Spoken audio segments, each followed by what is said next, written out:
Hello, we are back. I'm really excited for our next presentation. It is with Colby Tootoosis. Colby is from the Poundmaker Cree Nation in Treaty 6 territory, and this presentation is going to focus on resolving conflict, healthy communication, and Indigenous liberation. So very similar to our last lessons and teachings. So Colby, if you can hear me, we would love to welcome you on to the screen. Sure. Oh, you can see Here me. I am. Great. Hi. Yes. Hey, I made it. Made it. Yes. Thank you for being here. I'd love to give you space to introduce yourself, and then we can hand it off to you. Great. Is there a way where I can share my because I logged in as well with my iPad? Do I just share my screen, or so it says only you can share the host? The host can share the screen. So, but I need to Okay. log Once. on with my iPad. Yeah. But yeah, I'm glad to be here. I'm excited to. Well, I'm not really. I'm here in my closet, but in my storage closet. Welcome to my storage closet. I'm on We're Poundmaker excited Reserve to here have at you home, here. and Yes. We are. We will add your add you as a co-host so that you can screen sure, share. great. We're just figuring that out on the team. But if anyone has any questions throughout this presentation, don't be afraid to put them in the Q&A function or just chat in the chat function. We want to hear from you and make sure that we can connect with you. So Colby, it looks like it's all good on your side. So I'm just going Yep, to I'm leave good to the go. screen. Great, thank you, Savannah. I'm glad to have this opportunity to share some of the content and some of the work that we've been doing here back home. And as mentioned, I'm from Poundmaker Cree Nation, which is in the prairies. I'm out in the prairie provinces, and I was born in the prairies and raised in the prairies, and I love it here. It gets cold. It's cold. It's kind of warming up now. It's like -20, which is pretty warm compared to like the -50 or the -40 with the wind chill last week and the last few days ago. And so I went outside a little while ago, and it was pretty nice, -20, and I'm gonna have a plan to do some things outside after our session this afternoon, and just to add, to contribute to what Savannah just shared about. If there's any questions, just throw it into the group chat or into the Q&A, because I might miss some, and I'd love to answer any specific questions that may come up during this session that we have together. And I'm looking forward to it. And I really want to encourage participants here, you as a group, to really engage with the content as we dive into liberating relationships. And I'm going to be full disclosure during this time, like full disclosure in regards to my own experience in regards to relationships, not only with myself, but all the ex-girlfriends. Not just kidding, but that may come up, and in a private way, in a respectful way as well. And I will be referencing the current relationship that I'm in now, my post nags, yeah. So with my current relationship with my current partner, and and yeah, and she's given full permission to use us in our examples in the work that we do. So yeah, this is going to be a juicy session, and I really also want to encourage the participants that I want to encourage you, I said, to engage, to play full out, to participate in the content. And I really want to highlight that just because I'm here speaking about relationships doesn't mean that I'm an expert by any means. There is experience here, and I can only speak to my own experience. And there's no expert. Like, I mean, like, when I'm not a teacher and you're not a student, I'm a participant with you in full honesty. Like, I'm participating in this conversation with you, because every time I present these models and the content, I get so much out of it. And a lot of it comes from your engagement, from your questions, and from your perspectives and how you relate to the content and how you relate to the models. So it's not necessarily about me, though I'll use myself as an example. I'll share some stories and stuff, but it's more about the content and the models that we're diving into, that if applied, like if you apply these models, it'll be decision of a lifetime. It'll be decision of lifetimes, because how you are in relationship is going to have influence of how children down the line are going to be in their relationships. And it's almost like our relationships are the hub to strengthening the communities to our nations. And all that comes down to the quality of our families and the quality of our kinship systems. So that's part of it too. And so I'm gonna, because I'm from the prairies, like I'm Nahio, I'm from the prairies, and many of you are out on the west coast, and a lot of the lens where I'm presenting from is coming from prairie Nahio prairie cosmology, and there I'm sure there's going to be some real there'll be some level of relatability there, and if something's not clear, not making sense, and then let me know, and we can address it, we can talk about it.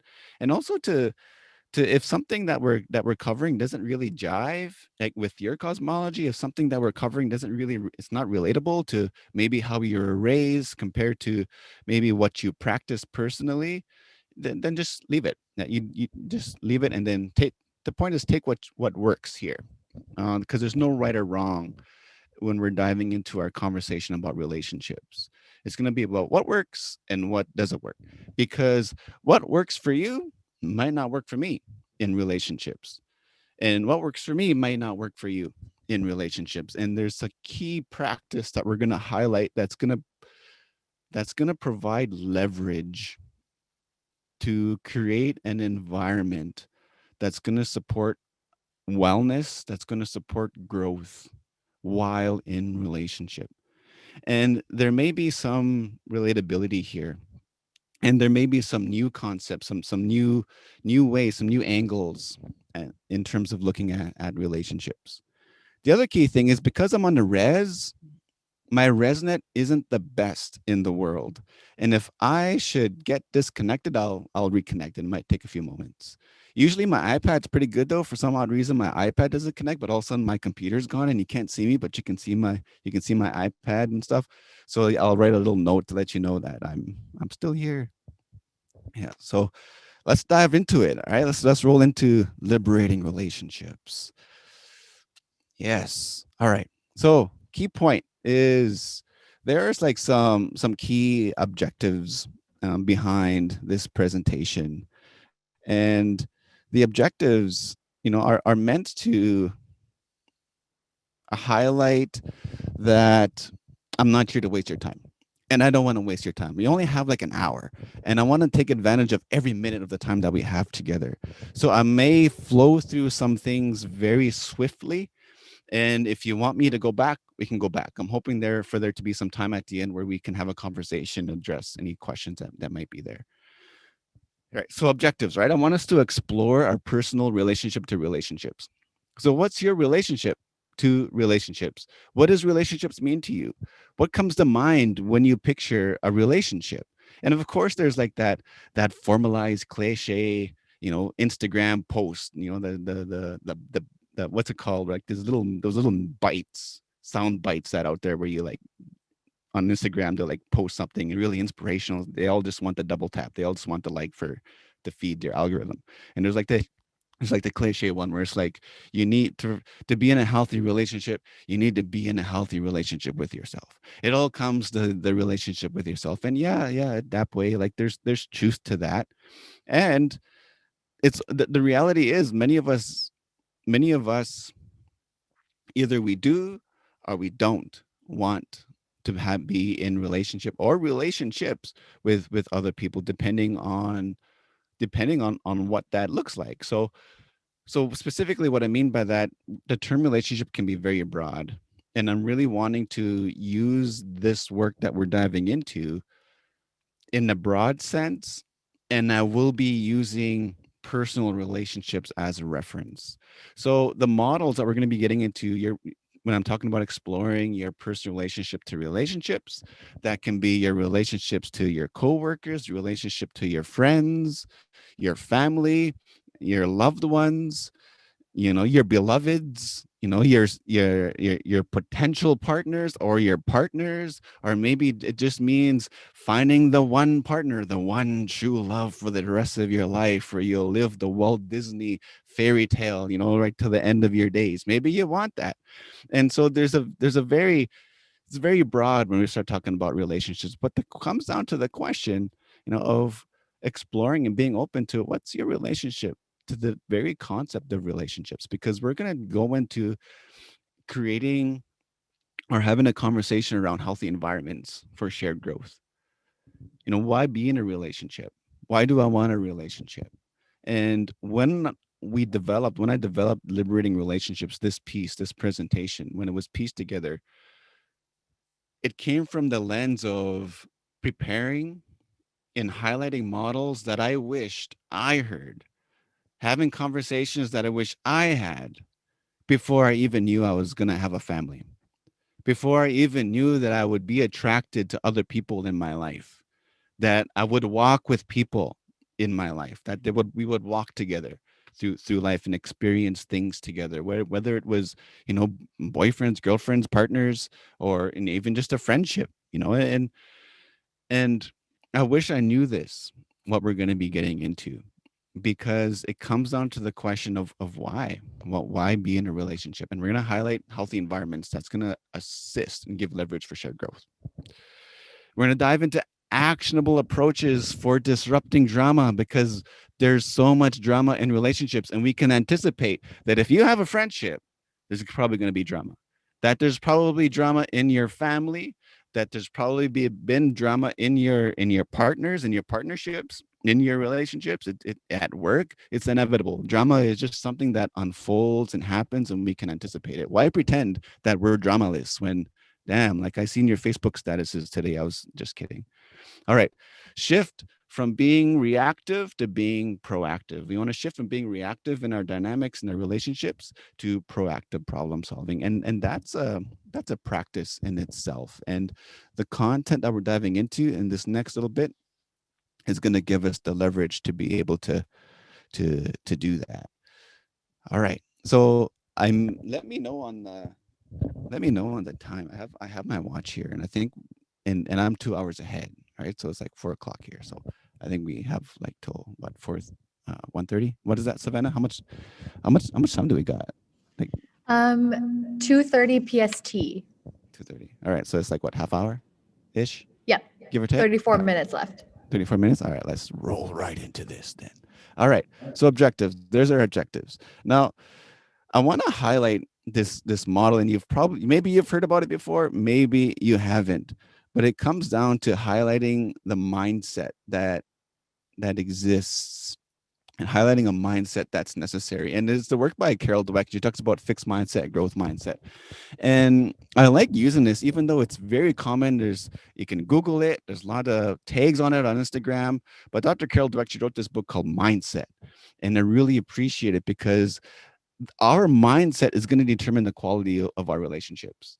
Our mindset is going to determine the quality of how we get along and how we relate.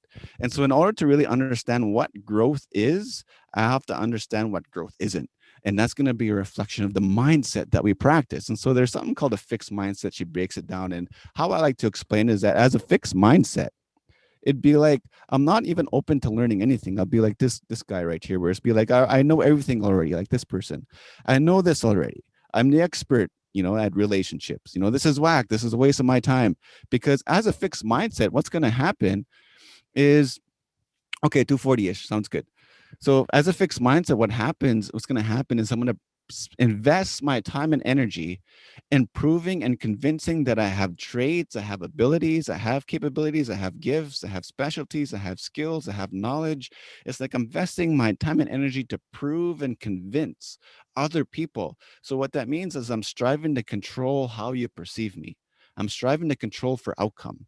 And I want to control the environment. I want to control how I'm perceived. And it's like my mindset is going to determine that. So there can be a lot of manipulation that comes with a fixed mindset. It'd be like a mask of having to fake it to make it, having to play the role to convince that, hey, I'm snaggable, for an example, right?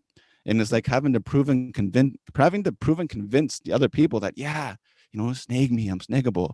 And it gets like, it and that happens, right? It's like we'll post on maybe it's on your social media postings and something, however you go about it. Or I even in a basic way, it'd be like, I'm a good friend, I could be your friend, I'm likable.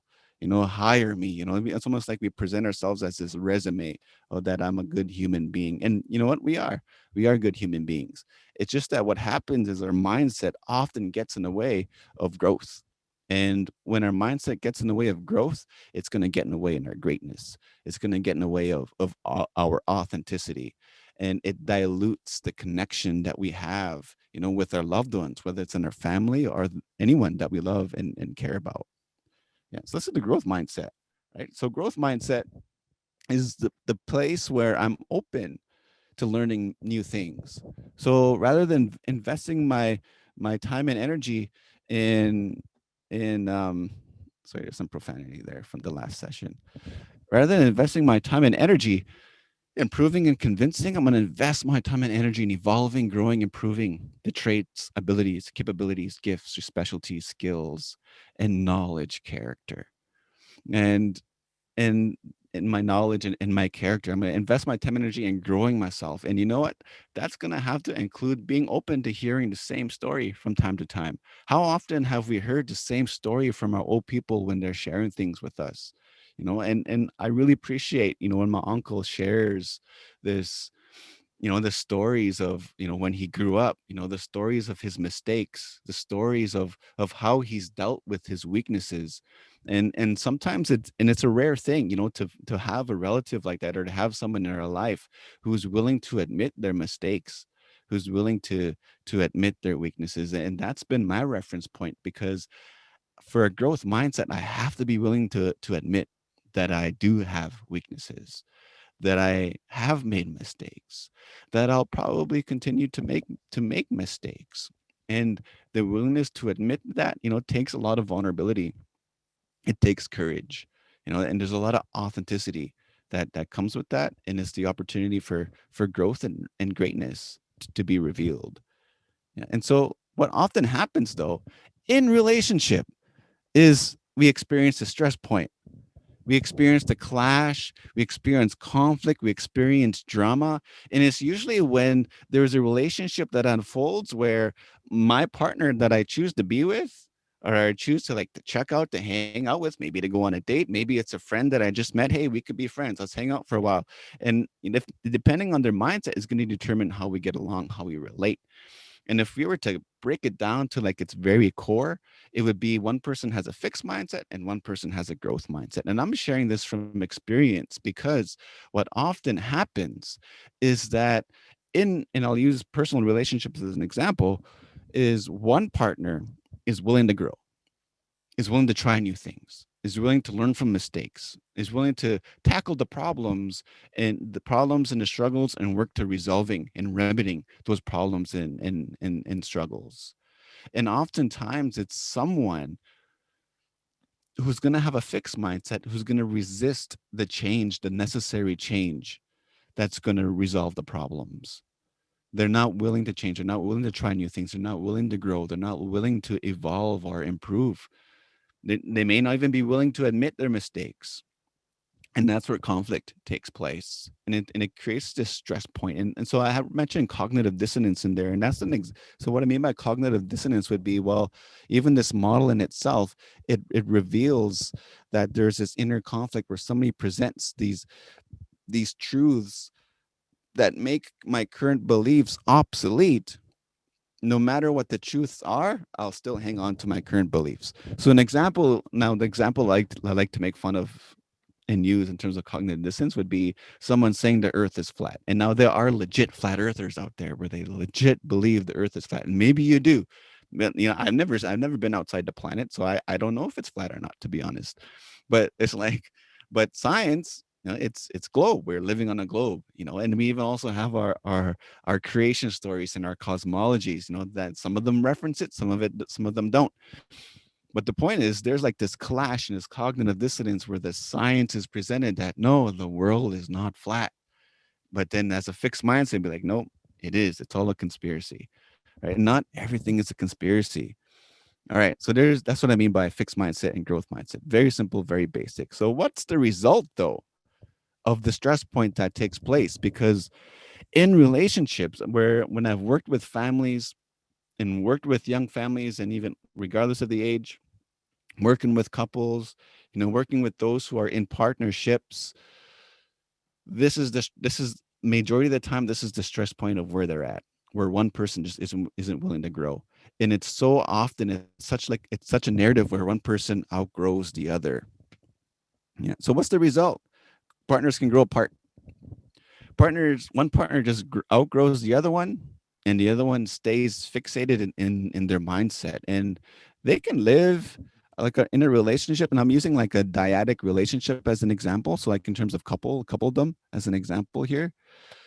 what happens is what happens is they can live in this realm for a long period of time. Yeah, they can live here for years in this stress point and being tolerant of the stress. And oftentimes it leads to the person who wants to grow having to compromise to the person who doesn't want to grow.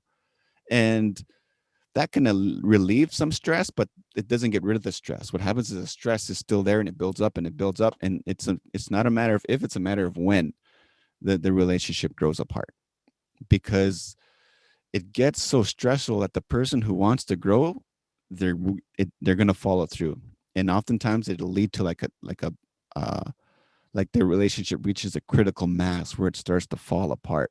And so that leads us to the question where is how the question would be like, is that a good thing or a bad thing when when the partners grow apart? Is that a good thing or a bad thing? Now, I'm not expecting an answer here in our session, but this is like for reflection, right? And so it comes down to what I mentioned earlier is, what's the purpose of relationship then? What's the purpose of being in relationship? Why be in a relationship? So who am I, and what do I have to offer another human being?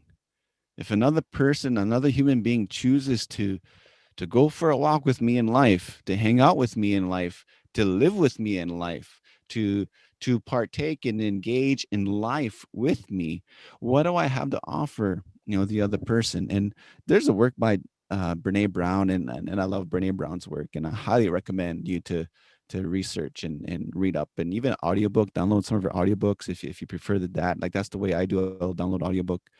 And Brene Brown has some amazing work out there, and she has this book called Daring Greatly.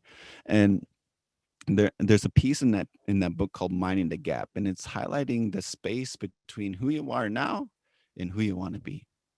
So who are you now in relationship, and who do you want to be in relationship? And you can look at it from a collective lens, where in terms of who are you in relationship, like who are you in relationship, and where do you want to be in relation as a relationship, I should say. Yeah. So she's amazing. She really breaks things down really great in her work, and her YouTube videos too. Really, really sweet. Yes. So what I like to do though is also highlight in Liberating relationships, because all this comes down to the question of my relationship to my relationships, my relationship to myself. Dr. Brene Brown is the author. And the relationship to myself. And if we were to get really specific to relationship to myself, and having the practice of personal liberation, that means I also have to be willing to look at the emotional stresses that exist within me. So what's my relationship to the emotions that I feel? And so if we were to expand on that and ask the question, what are the most common stresses that are experienced in relationship? And I took the liberty, based on a time, to just write all the ones that I experienced in my life so far, that I've experienced in relationships. Right? Is money is a major stress. There being balance is a major stress. And I'm highlighting these because if you choose to be in a relationship, or if you're lucky, right, to find someone to live life with, to walk through life with, you can anticipate stresses like this. It may not be these, but it may indirectly or indirectly relate to these. Yeah. So money is a major stress. Finance is a major stress, right? We're living in a society that's very capitalistic in its way. Balance is a major stress. So there being a lack of balance. Work is often a stress. So one person working, one person not working. Lack of communication, struggling with communication, conflict, disagreements. Raising children can be stressful. Now, I'm not saying that the stress is children. It's the process of engaging and ensuring that children needs are met. So even just the presence of children, there can be stress, but children are a blessing. Like children are like the gifts from the divine. Is how I grew up with how I grew up learning in terms of our cosmology here at home. And that's how I approach and perceive children. But I do mention children in this sense because there can be some stressful times in raising children. So an example would be one person raising children with a different value set than the other person in the relationship, as an example. Assumptions create so much stress. Power struggles, triggers, trauma. We can anticipate that the person I'm going to be in a relationship with is going to push the buttons. They're going to trigger my trauma. Guarantee that's going to happen. So I can anticipate that. So what tools do I need so that we can create an environment for us as a group, as a collective, us in relationship, to grow out of traumas, to move beyond them, and really to affirm the point that was made from the last presenter too, where she said, like, you can be free from trauma. And we can be free from it, and it's easier said than done. And it's part of the process, and there's a lot of resources out there to assist us to move through the traumas that we've experienced. And we have to normalize having a conversation around traumas. Like if you had like a checklist that you're going to give a partner that you wanted to be in a relationship with, it'd be like, include in there, are you comfortable talking about trauma? Because I am. I'll talk about my trauma. Let's talk about it so that you know what I've been through, I know what you've been through, and we can support each other when we collapse into our reactionary behaviors, when we collapse into our toxic reactions during times of stress. Ex-lovers is a stressful thing, a stressful aspect in relationships. Toxic behavior, someone changing and not wanting to change, addiction, poverty, food security is a major stress, can be a major stress in relationships as well. I'm speaking from my own experience here. Distance, superior and inferior dynamics can at times be a stress. In-laws, illness, diverse abilities, incompatibility.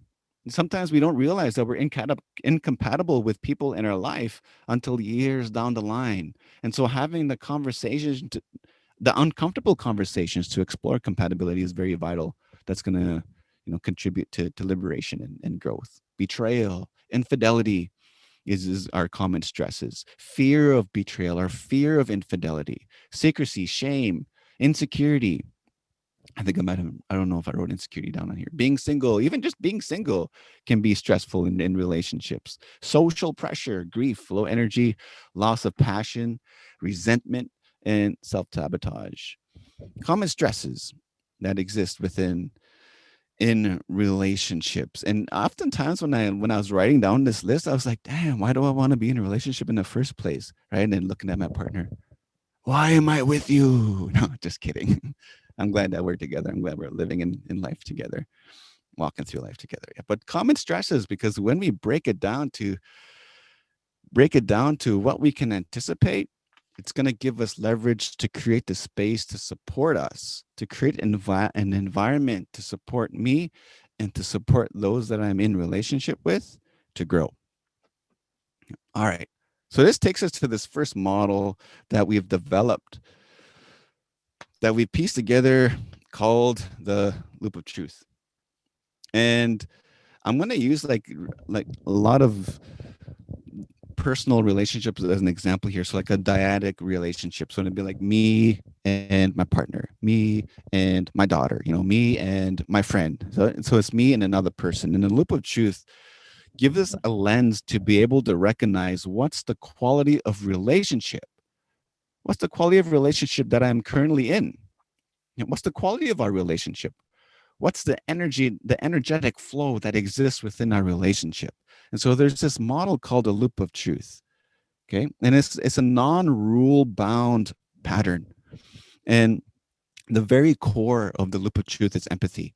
And when we're talking about empathy, we're talking about from this lens of Me Too. And this is where like I reference Brene Brown, because she talks about shame and how empathy is the remedy to shame. So when I'm referencing Me Too, I'm coming from the place of, you have emotions too in your life.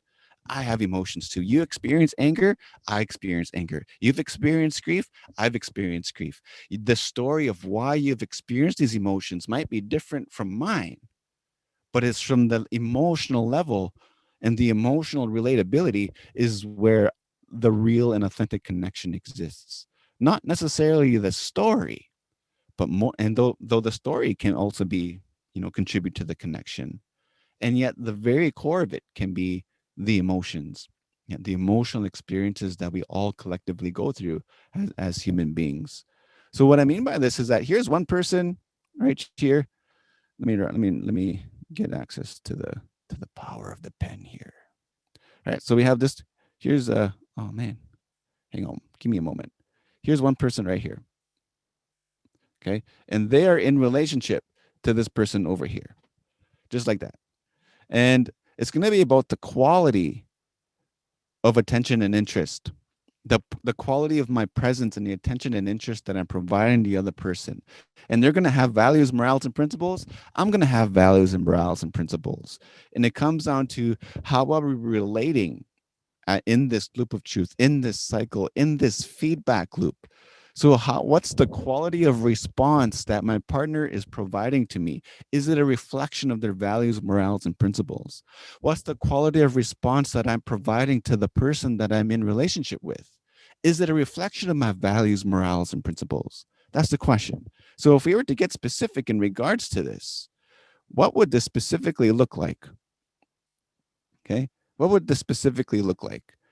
So it would be like, well, in the environment in my relationship, right? What's going to happen in terms of if it's founded on truth, if it's founded on empathy, is there'd be safety here. There'd be healthy boundaries. There'd be consent, open communication, transparency. So trust. So when I'm talking about transparency, it would be like full disclosure. Full disclosure. And I'm not saying that if I just meet someone and we've only been dating for a week, I'm going to live full disclosure and full transparent with this person. No, it's something that may take some time. It's something that's progressive. It's something that will build over time.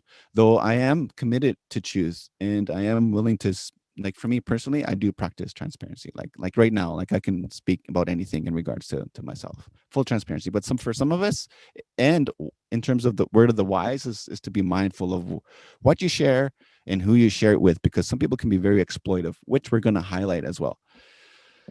So trust, honesty, choice, equality and equity in relationships, fair agreements in relationships. So that ties in with our healthy boundaries. If we had the time, we would dive in and explore healthy boundaries, because that's a really juicy conversation that we can have. Mistakes are welcome in a really healthy relationship. In this space, in the loop of truth, mistakes are welcome. This is the place to make mistakes. It's safe to make mistakes. And let's communicate our mistakes. Let's communicate how we messed up, when we messed up.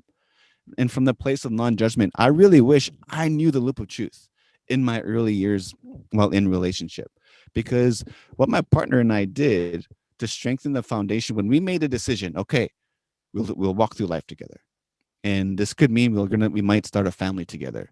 So let's explore the things and have the conversation that we haven't had yet. And that included exploring the things that we're shamed about. What's your shame? What are you ashamed of in life? What are you ashamed that you did? What shame do you have that in terms of trauma that might have happened to you? Let's have this conversation. And we've had that conversation. And man, when she shared all these things, like when she shared these things, is like it was almost like my skin was being ripped off, if I was to break it down. And it was very vulnerable. And it's like, who are you? And the same thing for me, because when I disclosed the same thing, and we're talking about revealing the things that we would have taken to the grave, and we didn't have the resources at the time to support each other when we were having this conversation. And that's how this came about, the loop of truth. I wish we had this when we were exploring a conversation that would strengthen the foundation of where we are at today. Now, I'm not saying that my partner and I are peaches and cream and we're amazing, we're the best relationship in the world, because we're not. We still have our struggles. And that's part of practicing the growth mindset.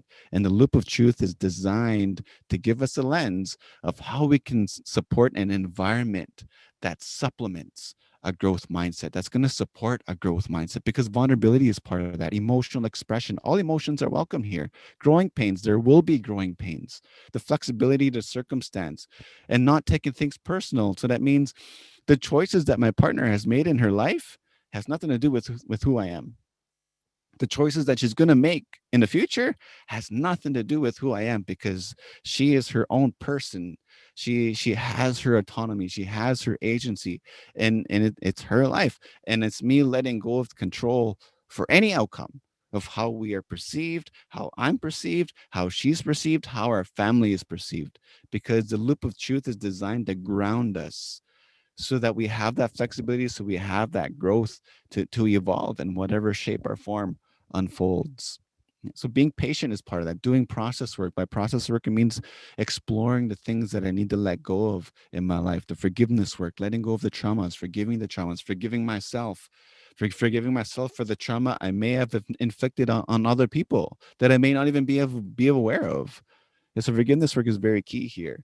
Aware of insecurities and the communication of those insecurities, not necessarily to accommodate those insecurities, but more so to communicate so that this space is safe to feel insecure. It's and because this highlights the reality that I'm not responsible for my partner's growth. I'm not responsible for her happiness. I'm not responsible for any of the emotions that they're feeling, because if I any emotion that I feel in my body, if I feel it in my body, it's mine and it's my responsibility.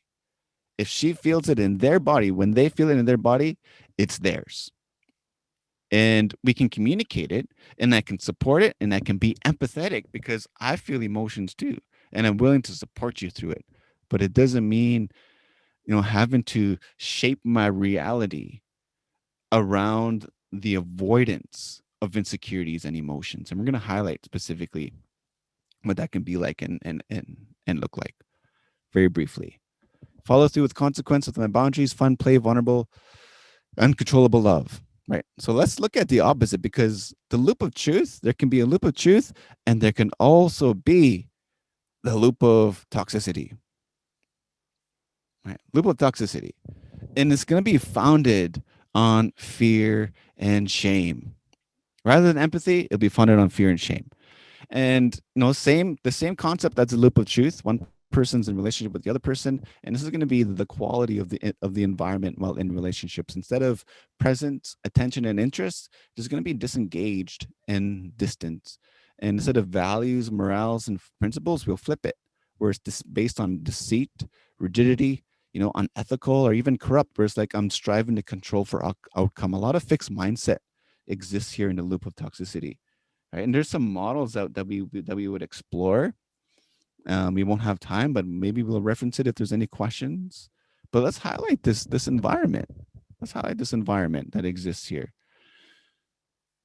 So there's what often happens is, not open to communication, where there's like a hiding of information, hiding because I'm not safe. There's very little safety in this type of relationship. Seeking to fulfill a personal agenda where I want to control this person that I'm in relationship with. I want to control how I'm perceived.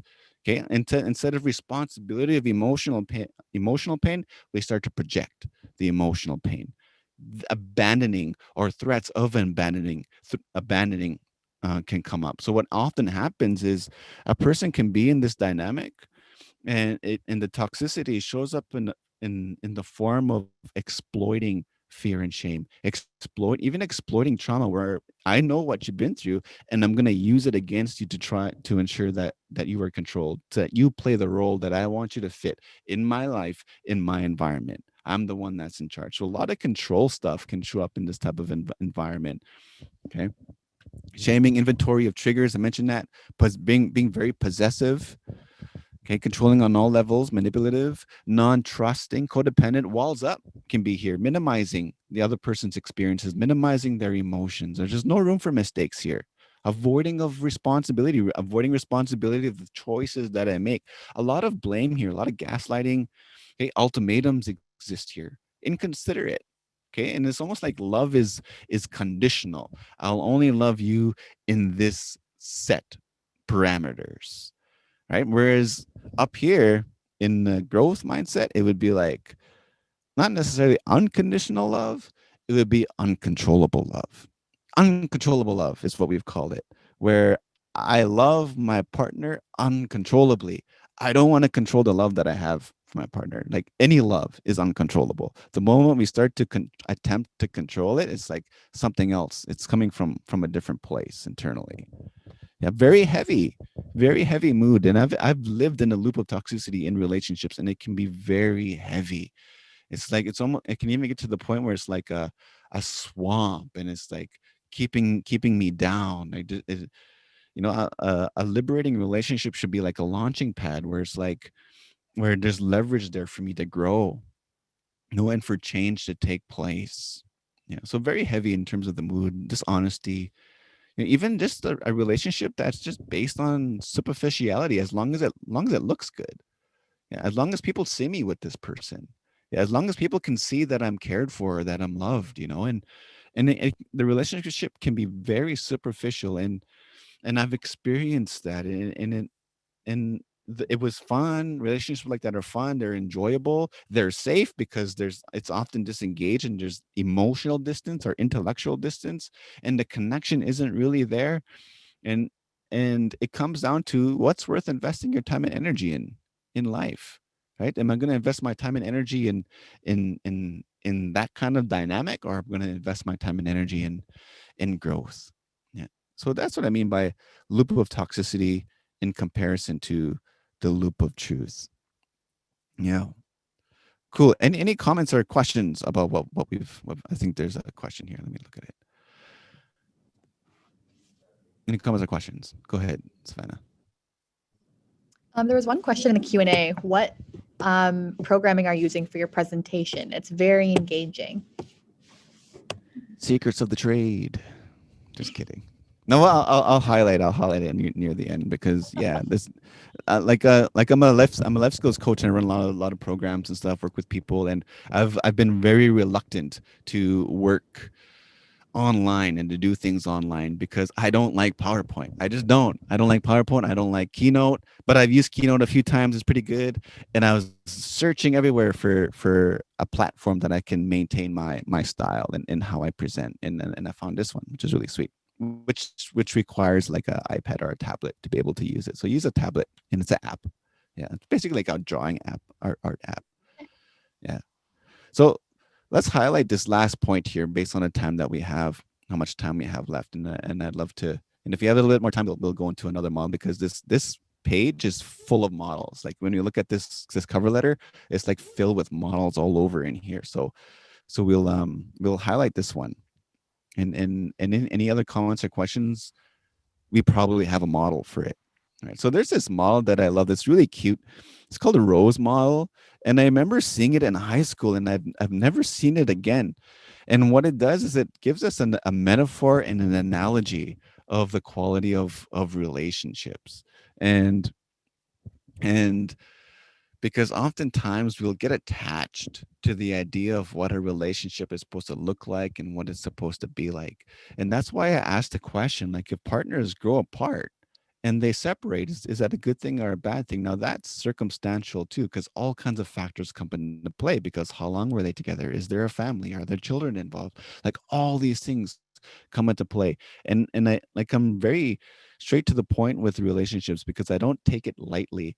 And oftentimes when we hear about, younger people in relationships, even 12-year-olds, or even in like the kids that are in grade 7 and 8, and they're in relationships, and you see like their Facebook, you see their social media, and it's like, oh, I love this person. And that gets minimized, and we'll make fun of it. I've experienced and seen adults make fun of that. It's like, oh, you guys don't know what love is. You people don't know what love. You're just kids. You don't know anything, and they minimize the emotional experiences that they're going through. And I really want to validate for everybody here in the group and those who who are maybe watching this later, that the emotions that young people feel in terms of the attraction and the love that they have, it's very real, and to respect it, because there's crises that take place.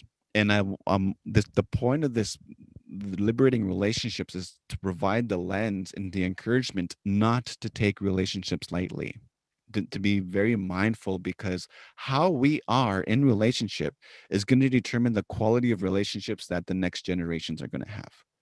And if I've experienced toxic relationships, which I have, we can link that all the way back to the attempts and the continued attempts of colonialism, the continued attempts of genocide. Like, our peoples have experienced collective trauma and are continuing to experience collective trauma. And I need to be mindful of how I am and who I am in relationship, to ensure that the children in my life, whether they're my own or my nieces or my nephews, my relatives, the little tiny human mini human beings who are my relatives, so that they don't have to go through the same loop of toxicities that I've personally experienced. Because when we provide the leverage for that, then we're going to see multi-generational change. The encouragement is to support multi-generational change by the quality of our relationships that we are investing our time and energy in. And the loop of truth is meant to give us a lens in how to do that. The loop of toxicity is meant to give us a lens on how not to do that. No, let me go back here. Let me make a point here real quick, because I'm not saying that it's either one or the other. It's either going to be the loop of truth or the loop of toxicity. Pick one. That's not the point with these models, because these will overlap. I can in from my experience, I can almost like 90% guarantee that while in the loop of truth, even though you're doing the best you can to support an environment for growth, someone will still collapse into toxicity. And we can anticipate that. I've, even knowing this, even practicing this the best I can, I've still collapsed to toxic reactions to stressful times in my life while in relationship. But this has given me the reference to bounce back and to come back and to admit that I made a mistake. I'm sorry. And not necessarily I'm sorry it won't happen again, but I'm sorry, I'm still practicing growth. I'm still learning and I'm still growing. And that shouldn't be an excuse to justify, rationalize repeated behavior either. I have to hold myself accountable, and now also giving people I am in relationship with to hold me accountable, because they have healthy boundaries, and it's up to them on whether they'll follow through with it, where it's like, you know what, you messed up, and that's my bottom line. I can't be in relationship with you anymore, and I have to respect that, because even though I can practice the loop of truth, something will often draw us into toxicity. So it's really not either or. It's more about being aware of both and doing the best we can to practice growth and supporting those that we love and care about for their growth. Not only the individual in person to person, but collectively in family, in kinship.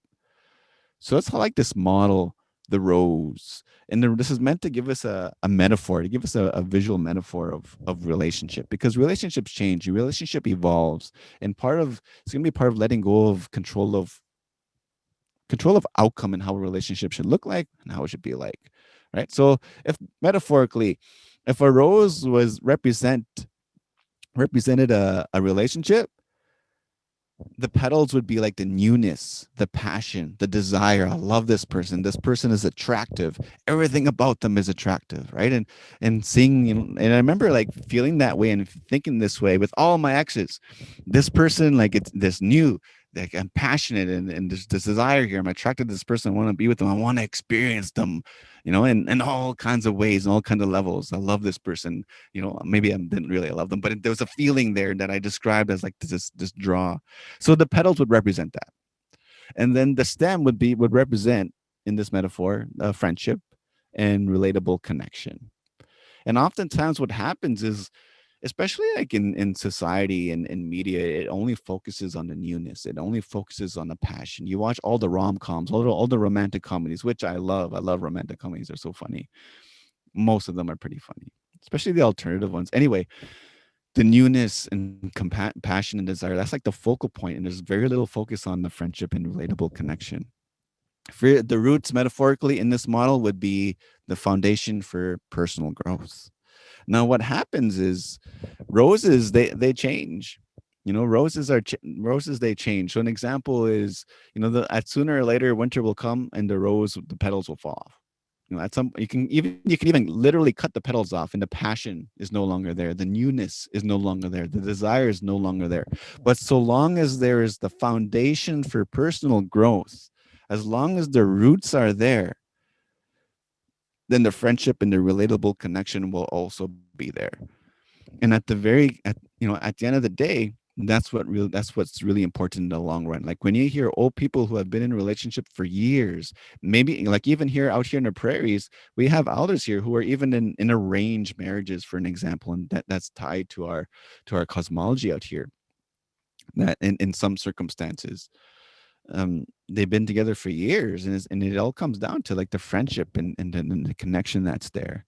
So the petals can fall off, the petals don't have to be there, but as long as friendship and connection is there. Now, full disclosure, there have been times where the petals have fell off in my current relationship, right? We've been together for 7 years and the petals fell off, and doesn't mean I'm going to seek out somewhere else to find the newness. No, it's like, because the petals can grow back, and the petals have grown back, and they've fallen off, and they've grown back. And it's that loop of truth, the environment of the loop of truth, that allowed us to have the leverage to maintain our authenticity, and to maintain our growth, and our commitment to walk through life together. Yeah.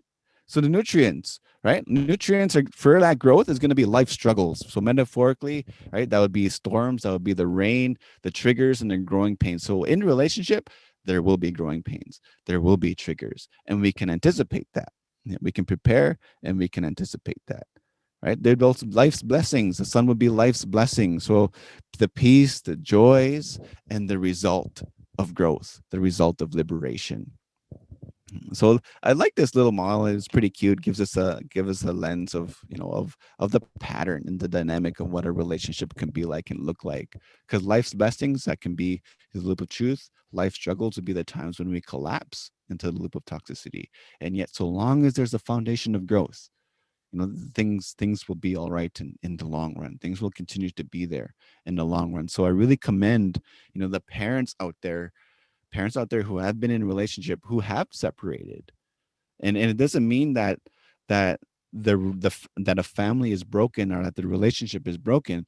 It's highlighting, and who have separated and have remained friends, who are able to like maintain the growth and the connection, and to co-parent in a healthy way. I really commend that, because that's like a foundation for kinship. And there are times like where I don't know if my partner and I will be together forever. I don't know, and we're not immune to ever breaking up. There's no immunity. There will never be any immunity to that in any relationship. And we have to come to terms and comes to grips with that reality, so that it keeps us on our toes to maintain a space and environment for growth. Because what's going to happen if there's a space and environment for growth?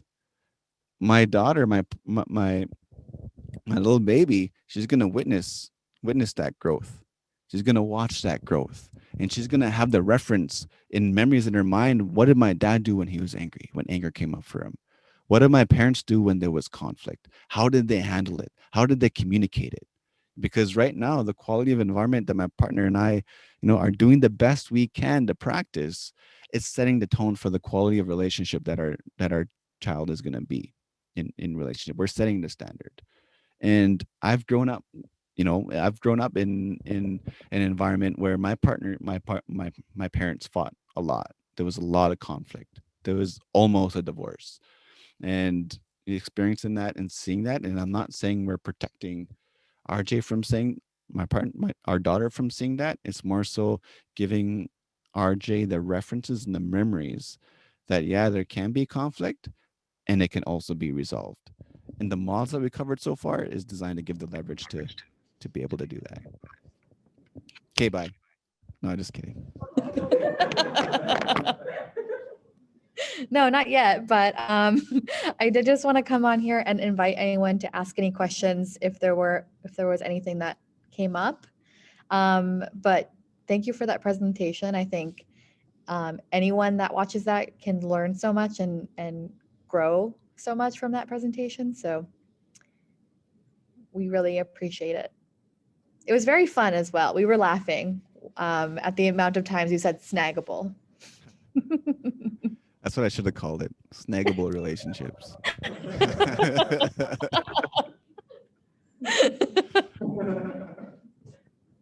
Yeah, I'm, okay. I'm glad Next you year, enjoyed it. next year we'll do that. Next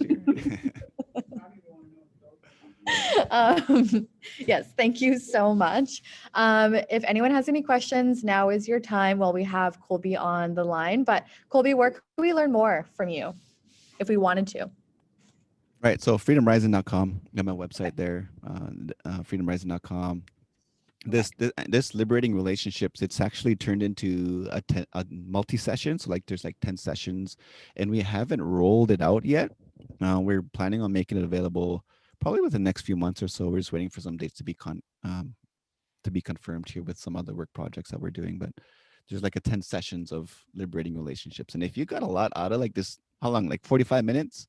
We cover like a lot in this 45 minutes. And if you got a lot out of this for 45 minutes, you'll really enjoy the 10 sessions that we're doing. Yeah. Okay, great. So freedomrising.com.